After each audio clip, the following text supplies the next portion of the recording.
Today I want to talk about my first ever Disney cruise. 7 nights on the Disney Fantasy. I love Disney, I love cruises, and I love making videos, so this is going to be a fun one. I'm going to break this video down into different sections so you can kind of skip ahead if there's only certain areas that you're interested in. You can skip right to that section. Alright, Editor Adam here.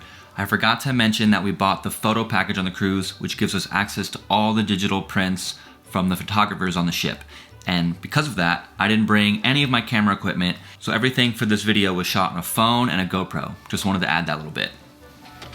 So first I want to talk about onboarding, the experience parking your car or taking a bus to the terminal and getting on the ship. It was super straightforward. It was very easy to see a Disney terminal. The line was extremely long to get on the ship. The line moved constantly. It never just sat there feeling like it's not moving. It was constantly moving. So although there was a lot of people, it felt very much fluid. It felt like we're gonna get on the ship in no time, even though there's all these people. They're very efficient, very quick. The best part of onboarding was probably the literal onboarding to the ship, where they do a grand entrance for you and announce your family's name, and then they're out there clapping, and Mickey's on the balcony like saying hello to you and welcome you onto the ship, and the whole crew is there like clapping and stuff. It really felt like, okay, this is a vacation that we've started, like this is official. So next I want to talk about the ship itself, the Disney Fantasy. This is my first Disney cruise ever, and it is kind of a medium-sized ship. It's not small at all, but it's not one of those like massive, overwhelmingly large cruise boat.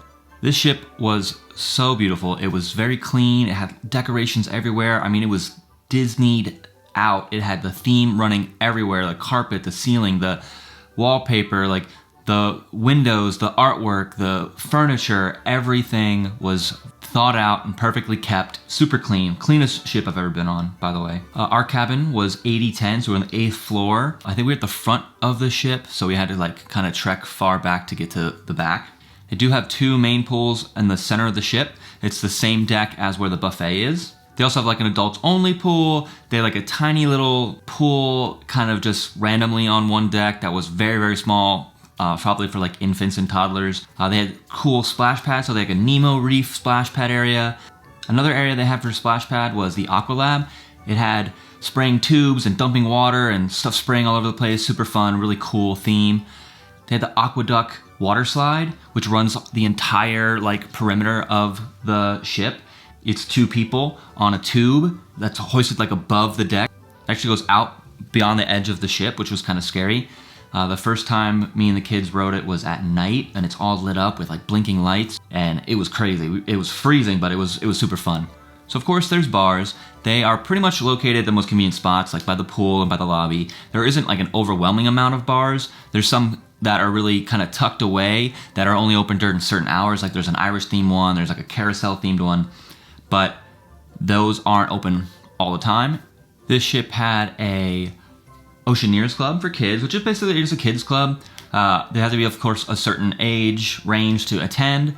It does not cost anything. They can go really anytime. You just have to register them, and then they can go in and out kind of whenever they like. There's a schedule of events and things they can attend and go. It has lots of cool rooms, very themed out. They have like Star Wars and Marvel.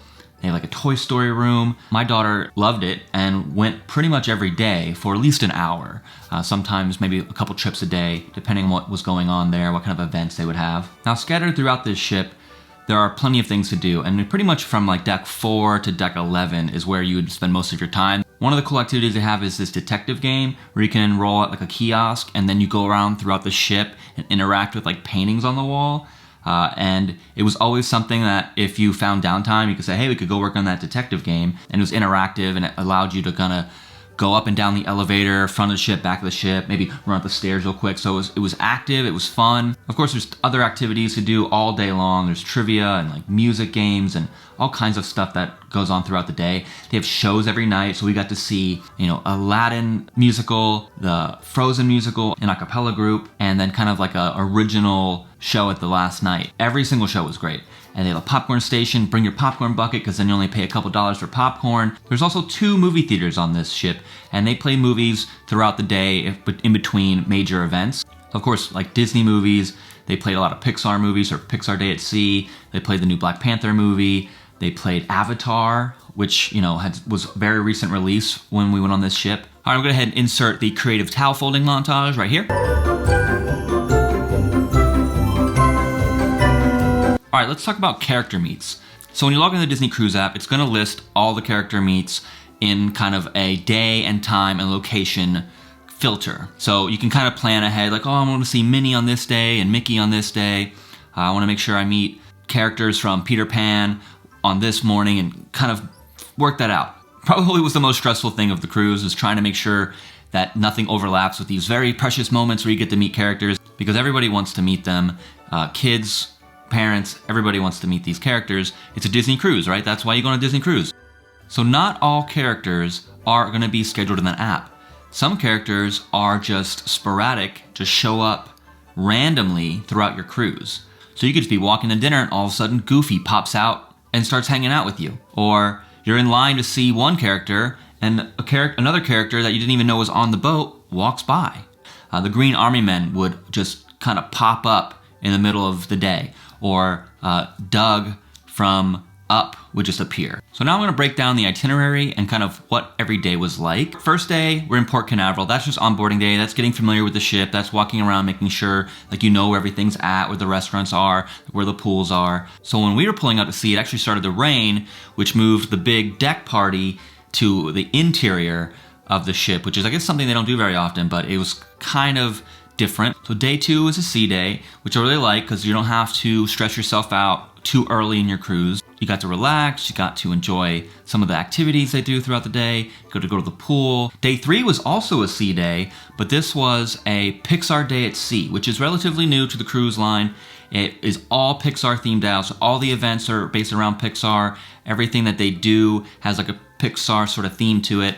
Lots of exclusive characters that you can meet on that day. We got to go to like a reservation only character meet, and I don't know how many people they register for this, but I know that it is something that eventually like ran out and we had to book before we even got on the cruise. Day 4, we stopped at Tortola in the British Virgin Islands. We got off the ship, we kind of explored the shops. We thought about maybe doing some other things or taking a cab or taxi somewhere. We kind of decided that there wasn't much that we were really willing to go see.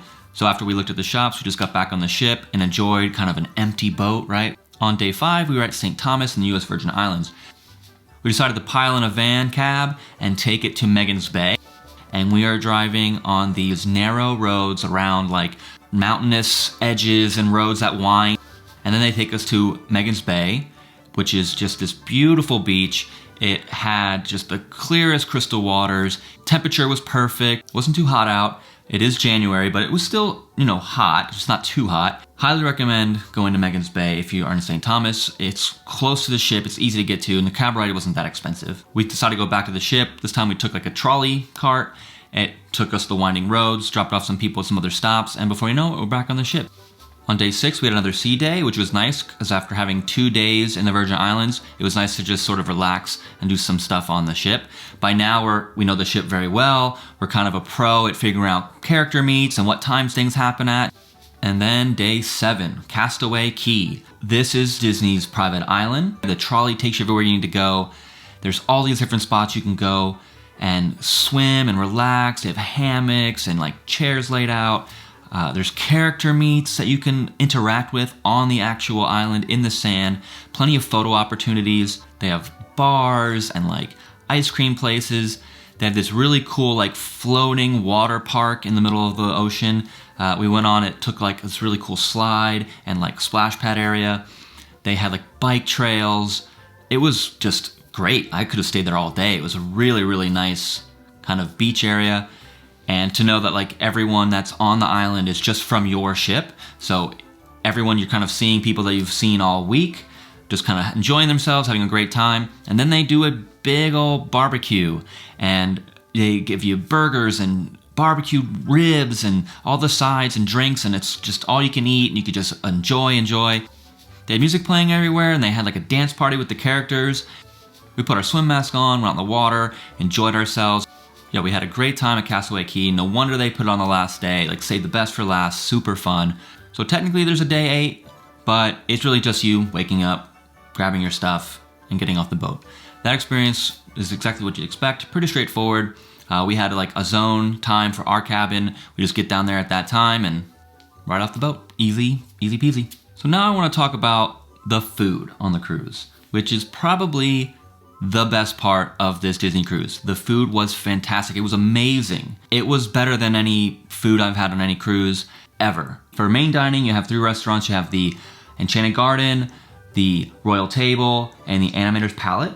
And you rotate through those depending on how many nights. Now we stayed 7 nights, so we had multiple nights in each restaurant. And it's predetermined by your cabin number. Outside of that, there are some paid restaurant options. We did not participate in any of those restaurants. There's some Disney-themed quick service stuff down by the pool, like where you can get chicken tenders and burgers and hot dogs and sandwiches and stuff. And then there's like the main buffet area that is only open for breakfast and lunch. It is not open for dinner. That was a big shock for me, having taken previous cruises where the buffet was an option during main dining.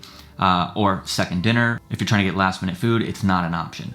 They close it after lunch and it doesn't reopen until the next day for breakfast. There's also soft serve stations and like smoothie stations. They have on this particular ship, they had the like dessert candy shop, ice cream shop.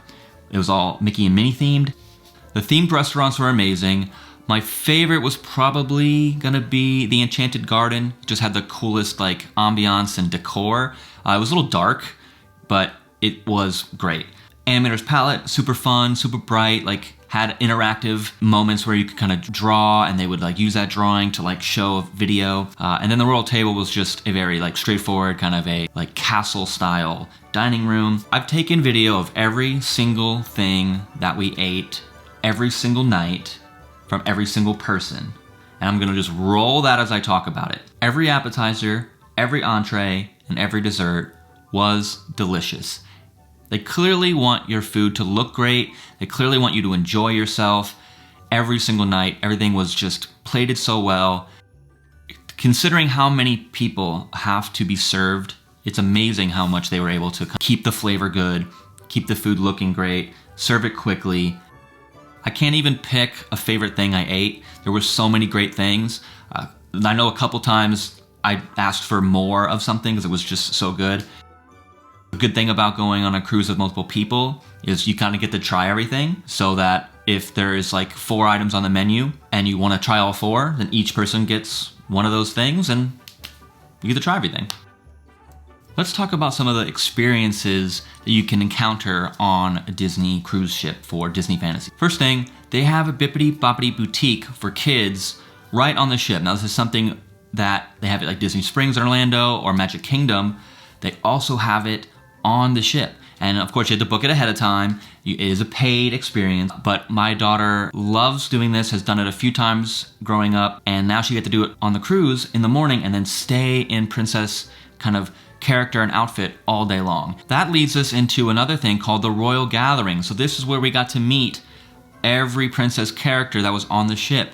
And it was a private kind of reserved event that you had to book ahead of time. It didn't cost anything, it just was limited to a certain amount of people and you had to kind of book it. Now they did it more than one day, so there's plenty of opportunity. As long as you don't wait till the last minute, you can get this and you can meet all the princesses. Another one of the experiences we encountered was the nursery. They have a nursery for newborns and infants and small toddlers. There was a few times we used the nursery for our 2-year-old. She does not like being left alone, so nothing against the nursery, but she cried pretty much every single time we went there. It is an extra cost for the nursery, and it also requires you to pick the day and time that you need. The nursery is nice. It's very laid out very well. I know they play movies, and they have games and activities, so depending on your kid, they may love it more than my kid did.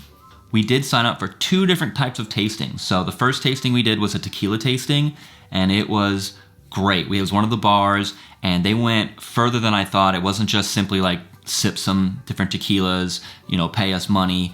It was like an experience. They had the tequilas, but then they also had explanations of history and the differences between them.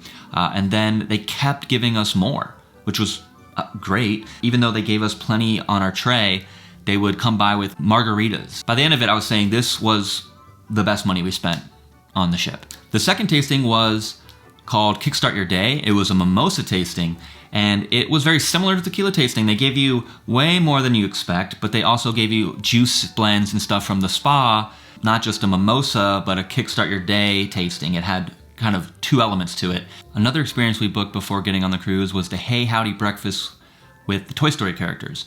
So this was a limited kind of time slot event that you could book that allow you to have breakfast in one of the restaurants while the Toy Story characters kind of run around and play songs and interact with you. It's not a straight meet and greet, so there's no photos with the characters. They don't come to your tables, but it was still pretty fun. Another experience we booked was massages at the spa. I personally do not normally book spa things.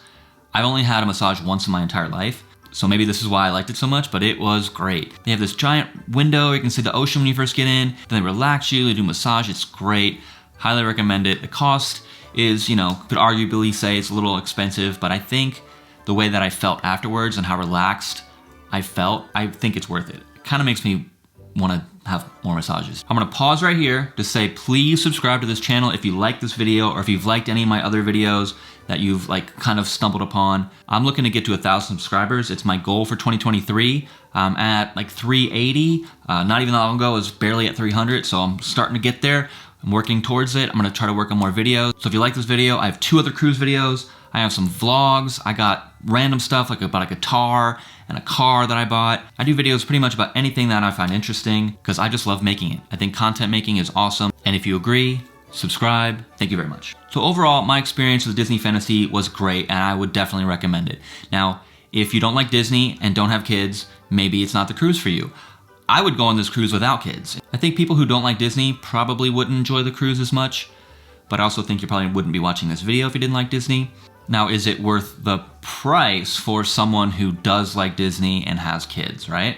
That gets brought up a lot, is how expensive Disney cruises can be. And to be honest, that is why I haven't been on one yet, is it was kind of out of my price range. We were able to get a Disney Plus Day deal where we got to basically get 50% off our entire family. All we had to do was wait on hold for 3 hours and book it through them directly as a Disney Plus subscriber. Look into that. There are ways to figure this out. Certain times of the years or promotions or sign up for the newsletter, whatever that might look like. If you're interested in trying to save money on a cruise, that would be the way to do it. And we finally did and we're able to go. And it was well within our budget. It is well within what we've paid on other cruises. But it was worth it for us. It felt like a great time. It was fun for the whole family. I would highly recommend it. 7 nights is a long time, but it still felt like a good time. And honestly, I probably could have done 7 more. It was perfect. All right, that's gonna do it for this video. Thanks for watching me blab about my Disney cruise experience. If you have any thoughts or comments about the video, please let me know. If you've done other cruises from Disney and they compare to this experience, I'd love to hear about it. And please subscribe because I am gonna make more videos. But until then, see ya.